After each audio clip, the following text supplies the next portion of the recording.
Kita akan berbicara tentang satu topik yang sangat menarik untuk dibincangkan, yang masih panas sekarang ini, iaitu tentang penubuhan gerakan tanah air yang diumumkan oleh pengerusi pejuang Tun Dr. Mahathir Mohamad. Kita bersama seorang penganalisis politik, fellow kanan NASR, Profesor Azmi Hassan. Assalamualaikum, Prof. Waalaikumsalam, Wazir. Sihat ya?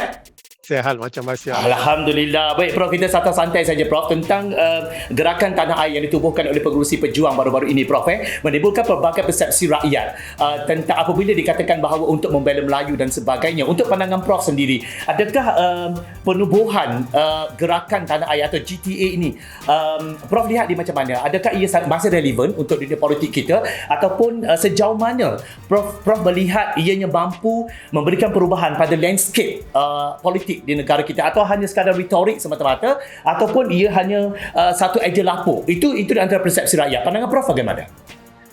Ya, Wazir, kalau lihat akronim GTA itu amat dikatakan memberangsangkan.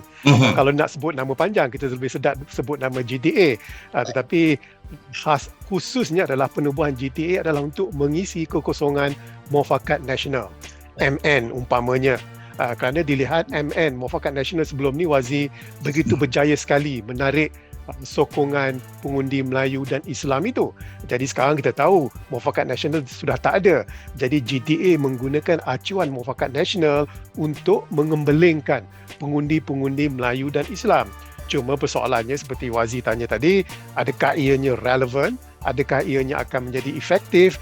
Ini adalah kerana mereka yang berada dalam GTA itu, Wazir, pejuang, Iman, Berjasa dan juga Putra, amat berbeza sekali pengaruh mereka kalau berbandingkan dengan PAS dan UMNO itu sekali. Jadi di atas kertas, Wazir, memang cantik GTA itu untuk dikatakan mengumpulkan pengundi Melayu, untuk menguatkan pengundi Melayu.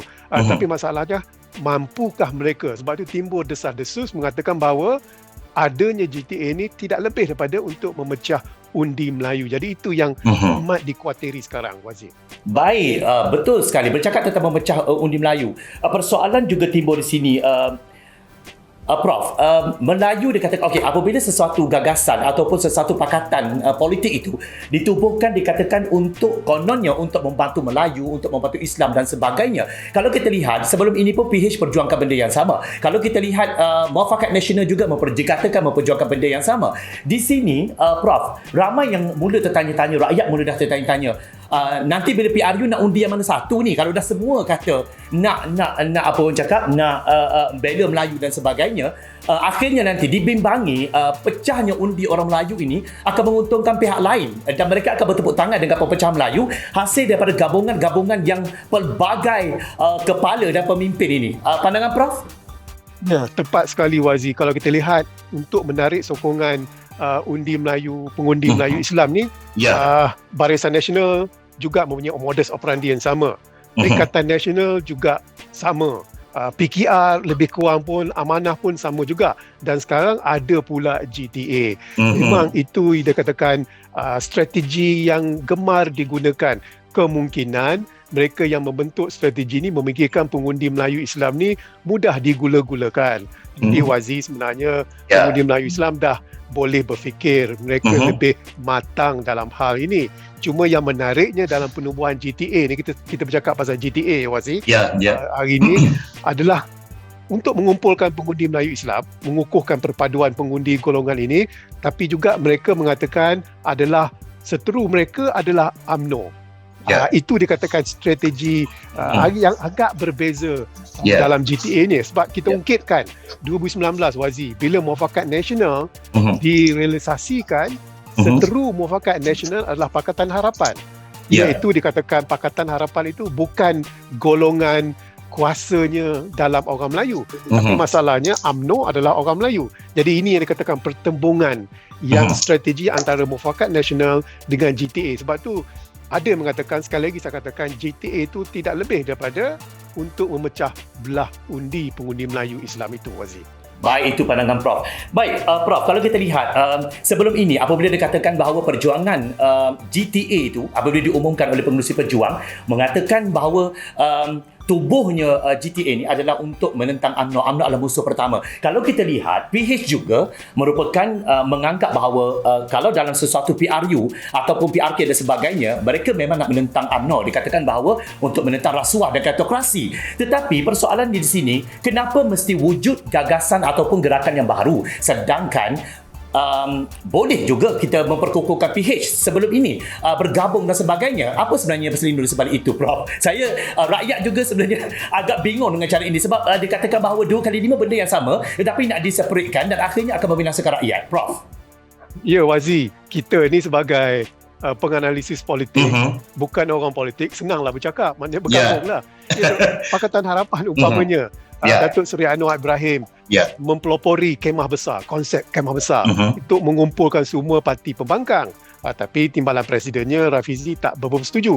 Tapi hakikatnya, Wazi, memang seharusnya pejuang itu bersama-sama dengan Pakatan Harapan setidak-tidaknya. Bila Barisan Nasional itu adalah musuh utama mereka, jangan lupa Perikatan Nasional juga melihat Barisan Nasional itu musuh utama mereka. Dalam bahasa Inggerisnya, dalam PRU ini diungkapkan Barisan Nasional is to lose. Maknanya kalau kalah pun salah Barisan Nasional. Maknanya mereka akan menang dalam hal ini. Sebab itu Pakatan Harapan, Perikatan Nasional, GTA menggunakan Barisan Nasional adalah musuh mereka utama. Tapi kalau lihat ini, sebenarnya, Wazi, saya ianya memberi satu kelebihan kepada UMNO. Maknanya UMNO itu dianggapkan sebagai diberi tekanan, diberi kambing hitam, kemungkinan pengundi-pengundi yang dikatakan atas pagar itu akan melahirkan simpati mereka kepada Barisan Nasional UMNO. Jadi itu kena berhati-hati strategi untuk menjadikan UMNO Barisan Nasional itu kambing hitam, kerana saya risau dia akan memakan diri sendiri mereka yang menggunakan strategi ini, Wazi. Baik, Prof, bercakap tentang pengundi atas pagar, itu yang ingin kita bicarakan dalam Berani Jawab pada minggu ini. Prof, ada betul dikatakan bahawa pengundi atas pagar ini dia akan jadi macam, terutamanya generasi muda, pengundi-pengundi muda, Prof, mereka akan merasakan bahawa ini merupakan satu tahap limit yang sudah melampau, di mana mempergunakan bangsa, agama dan sebagainya untuk kepentingan seseorang ahli politik. Dilihat bahawa kelibat figura Tun Dr. Mahathir itu tidak lagi, ini pandangan masyarakat mengatakan bahawa tidak lagi diangkat sebagai pemimpin yang boleh membawa GTA jauh ke hadapan berbanding dengan UMNO dan sebagainya. Dan ia, sebagaimana yang Prof katakan tadi, dibimbangnya akan berkubur dalam masa yang terdekat. Prof, kalau kita lihat di sini, dengan pimpinan Tun Dr. Mahathir untuk GTA dan juga bersama dengan beliau adalah, maaf kalau saya katakan bahawa di antaranya adalah pemimpin-pemimpin yang dikatakan gagal dalam arena politik negara. Adakah ini sebenarnya akan menjadi satu duri dalam daging kepada orang Melayu untuk memastikan kemenangan berpihak kepada bangsa kita? Prof, silakan. Ya, betul tu, Wazi.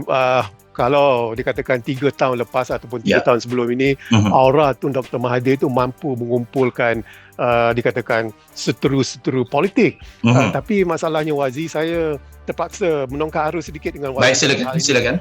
Di kalangan pembangkang, Wazi, saya melihat Tun Dr. Mahathir adalah orang yang terbaik untuk mengumpulkan pembangkang.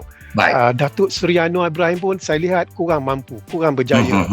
Tan Sri Mahyudin pun dikatakan sukar untuk mengumpulkannya. Jadi kalau kita bandingkan 3 orang kuat ni, Datuk Seri Anwar, Tan Sri Mahyudin dengan Tun Dr. Mahathir, saya menjangkakan Tun Dr. Mahathir adalah orang yang terbaik untuk mengumpulkan pembangkang.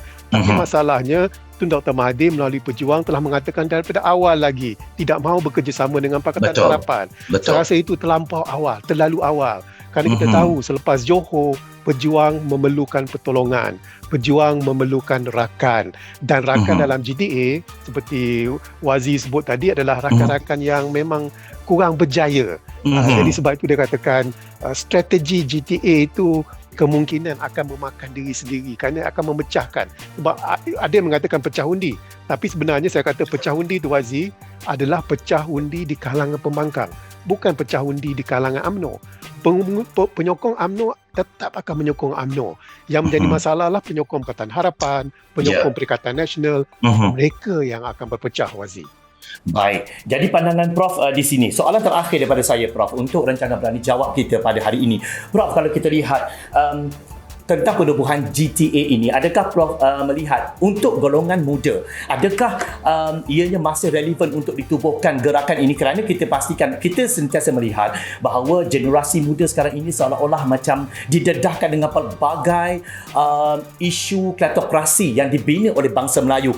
Kita bercakap tentang tabung haji, Felda, 1MDB, dan sekarang ini kalau kita lihat isu terkini adalah tentang Kapatan Pesisir LCS yang dilihat ia melibatkan LTAT dan ia menjadikan sesuatu yang sangat mengguris hati bangsa Melayu, terutamanya golongan muda akan merasakan bahawa ini merupakan sesuatu yang tidaklah relevan untuk ditubuhkan sekarang ini, kerana bagi mereka, bagi orang muda sekarang ini mengatakan bahawa orang Melayu yang kononnya membina gagasan, kononnya untuk membelai Melayu dan juga agama, tetapi apa yang dilihat adalah mereka yang membarisi kluster mahkamah, mereka yang menghadapi krisis-krisis seperti kleptokrasi, rasuah, penyelewengan, salah guna kuasa dan sebagainya adalah pemimpin-pemimpin Melayu itu sendiri. Jadi mereka rasakan bahawa bangsa mereka tetap juga tidak terbela selama 67 tahun walaupun ditadbir oleh bangsa mereka sendiri. Dan apa lagi yang hendak dibuat untuk GTA ini? Prof, pandangan Prof untuk terakhirnya.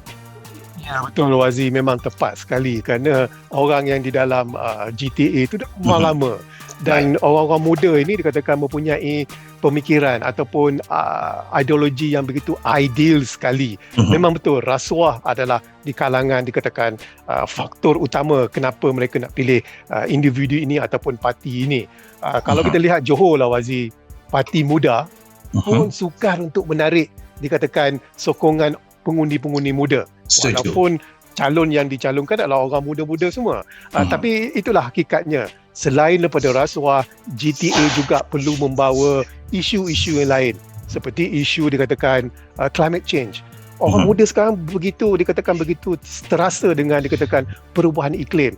Dan saya melihat satu parti pun, termasuk GTA yang kita bincang hari ini, tidak membawa ini isu perjuangan mereka. Kalau nak tarik golongan muda, kita kena turun ke bawah, apa yang dikatakan yang mereka mahukan, selain daripada ekonomi lah, untuk memanjangkan karier mereka, mudah mendapat kerja. Tapi itulah memang hakikatnya adalah GTA itu walaupun akronim dia begitu menarik sekali, Wazi, tapi yang pengisian dalam tu, pengisiannya adalah memang sama je dengan parti-parti politik lain, Wazi.